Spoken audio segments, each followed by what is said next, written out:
All right, so in this video, I'll talk a little bit about my history in real estate investing. My real estate investment journey had really started with the way a lot of people's investment in real estate begins, which is purchasing your primary residence. When I was 22 and single, I had, I think, the right plan. I actually had a 3-unit house under contract. But looking back, I'm not exactly sure. I got cold feet. A couple of things that happened with the seller. I ended up just pulling out and ultimately ended up buying a 3-bedroom, 2.5-bath townhouse, just a single family home instead. Hindsight, if I could go back to my 22-year-old self, I would have continued to move forward with the 3-unit property versus the townhouse. However, I lived in the townhouse for about 10 years, and then I purchased the house I'm living in now. I still have the townhouse, and I'm currently using that as a rental. So it's a single family rental versus what could be a 3-unit rental, making more profit. Probably it was actually a cheaper purchase price than the townhouse that I bought. So I feel as though I'd be making a lot more return on that investment had I purchased the initial property I had under contract instead. But hindsight is 20/20. But while I was living in a townhouse for those 10 years, I did venture into getting roommates, which was a great experience. If you have excess room in your home and you're living by yourself, or even if you have excess room and you're married or dating somebody, roommates are not a bad option. There's a couple of great websites out there, roommates.com. I found a couple on Craigslist, believe it or not, that were great throughout the years. Not only was it the excess income, which was really nice and I got used to having, even though I didn't need it, but it was also having those relationships and not coming home to an empty house, which was really great with having the roommates. So it's something I'm really glad I did, and it actually gave me some experience with having tenants, if you will, even though that it's a little bit different when somebody's living in the same house and you're co-inhabitating versus them living in an apartment building that you may own. So that was really a really awesome experience throughout the years. So after I purchased a townhouse, there was a period of time where I thought I was going to buy a piece of land and build a house on that. So I purchased 15 acres, which happens to have a mobile home on site. There was a tenant that was living in a mobile home. I didn't really purchase it as an investment property. However, throughout the years, I decided that maybe building isn't something I wanted to do on that land. So I ended up renting the mobile home, and now that rental, that lease actually covers the cost of the loan I have on the land, as well as any taxes I have there, and then some. So there's actually some free cash flow coming from that property, which was unintended, but an accidental purchase, not for necessarily investment purposes. So I'd say my first real intentional real estate investment is a rehab house that I bought in Marysville, PA. That's on one of the main streets in town, and it was a full rehab. I mean, this was one that I purchased as a foreclosure. It was bank owned. It was in pretty bad shape. I mean, it needed everything from new floors to new roof to siding. The plaster needed a lot of work in a lot of different areas. Added an additional full bathroom as well as a half bathroom to the property. So it went from a 1 bathroom to a 2.5 bathroom. And it's practically a brand new house. It's an old Victorian style.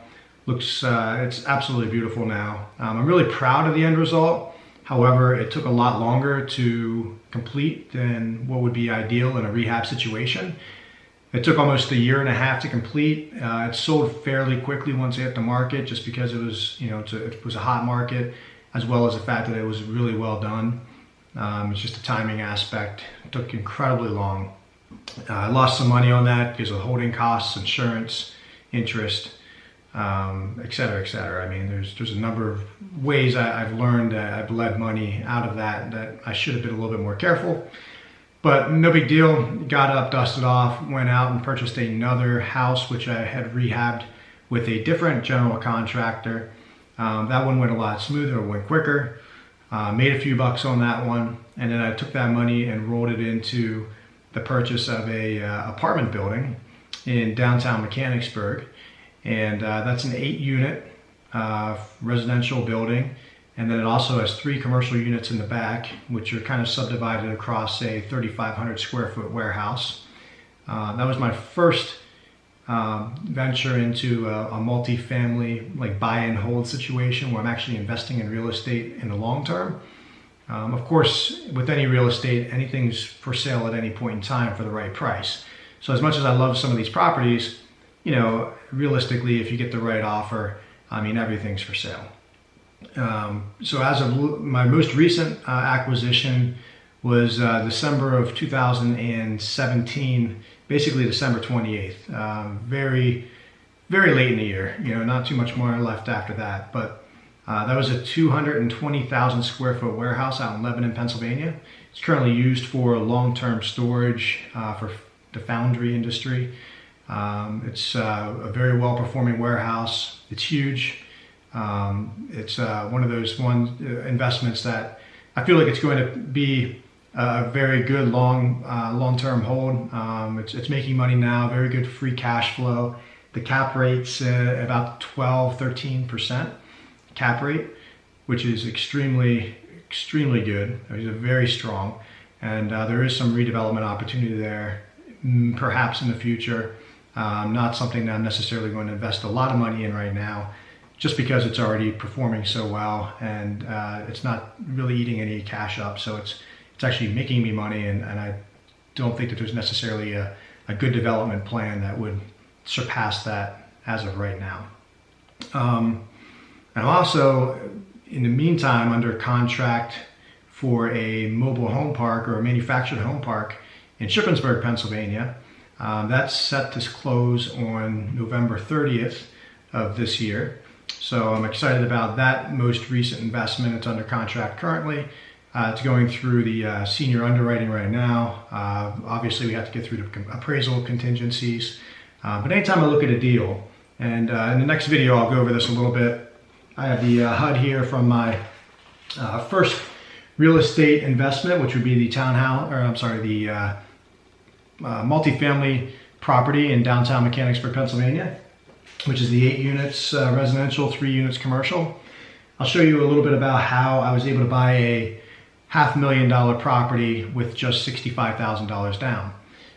The bank requires most of the time for commercial properties anywhere between 20 and 25%. In this particular instance, they were looking for 25% since it was my first buy and hold acquisition. But I can explain how I was able to, without other investors, without anybody else's money, other than my own, other than the $65,000 that I had put in, I was able to buy this property with only 15% down. So I have a strategy here that worked for me. Maybe it'll work for you. So that is what we will review in the next video. So that's a little bit of a history about how I got started in real estate investing. I'm curious to see if you've gotten started yet. If it's something that you're interested in, what's holding you back? Why not just get started? And I'd be more than happy to answer any questions that you have. I will post my email in the description of the video below. So feel free to reach out. Let me know if you have any questions, and let me know what your story is. Thanks so much. Thanks for watching.